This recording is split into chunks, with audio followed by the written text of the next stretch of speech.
કેન્દ્ર સરકારના ઓડીઓપી one district one product તથા મેક ઇન ઇન્ડિયાના વિઝનને ચરિતાર્થ કરવા કેન્દ્ર સરકારના મહત્વાકાંક્ષી પ્રોજેક્ટ પીએમ એકતા મોલનું સુરતના રૂંઢ ખાતે નિર્માણ થશે. આ મોલમાં ગુજરાતના હાથશાળ હસ્તકલાના ઉત્પાદનો સાથે દેશના અન્ય રાજ્યો અને કેન્દ્ર શાસિત પ્રદેશોના હાથશાળ હસ્તકલાના ઉત્પાદનોના પ્રદર્શન તથા વેચાણ માટે એમ્પોરિયા ઊભા કરવામાં આવશે.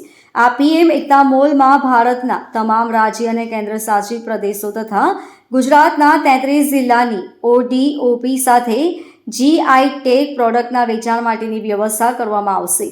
જે માટે 134 જેટલા એમ્પોરિયા શોરૂમ્સ બનાવાશે, જેથી એક ભારત શ્રેષ્ઠ ભારતની વિભાવના સાર્થક થશે. રૂપિયા 339 કરોડ પૈકી રૂપિયા 202 કરોડ ભારત સરકાર અને બાકીના રૂપિયા 137.30 કરોડ રાજ્ય સરકાર ફાળવશે.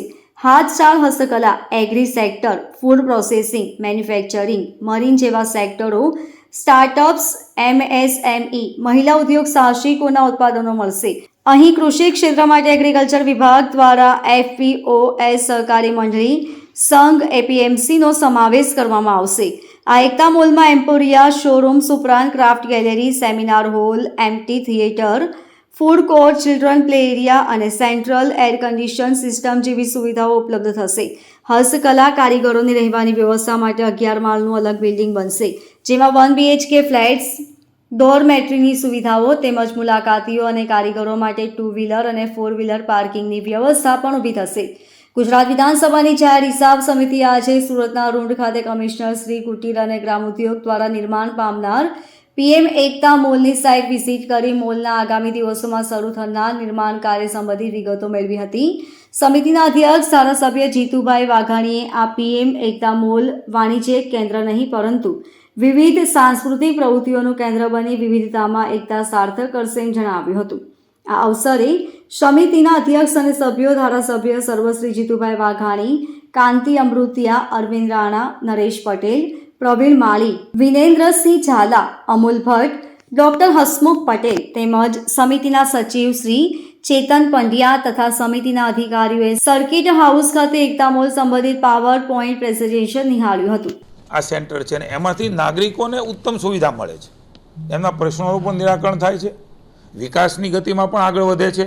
એટલે માત્ર કોઈ વાર કોઈ હાઈફાઈ વસ્તુ ઊભી થઈ જાય, ટેકનોલોજીની ઉપયોગ થઈ જાય, પણ એના પરિણામલક્ષી પરિણામ મળે ત્યાં સુધી અહીંયા કોર્પોરેશનના મહાનગરપાલિકાના મેયરભાઈ શ્રી દક્ષેશભાઈને સમગ્ર કોર્પોરેશનની ટીમ, કમિશનરશ્રીની ટીમ, હમણાં અમારે દક્ષેશભાઈ સાથે વાત થઈ, એ કોઈ નીચાણવાળા વિસ્તારમાં વરસાદના કારણે ત્યાં છે એટલે અહીંયા હાજર નથી રહી શક્યા, પણ હું અભિનંદન આપું છું અમારી સમગ્ર સમિતિ વતી. આપને પણ ધ્યાનમાં હશે, આપને પણ નિમંત્રણ કોર્પોરેશન વતી આપું છું કે લોકો સુધી આ વાત પહોંચે.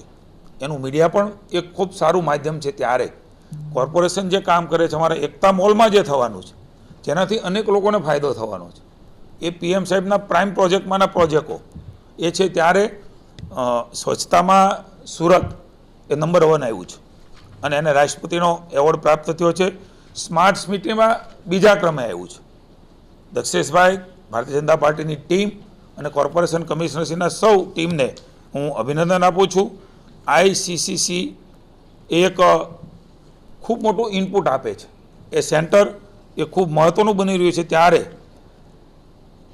સૌથી ઝડપથી વિકસતું સિટી એ સુરત છે. Bureau report, LK star news, Surat.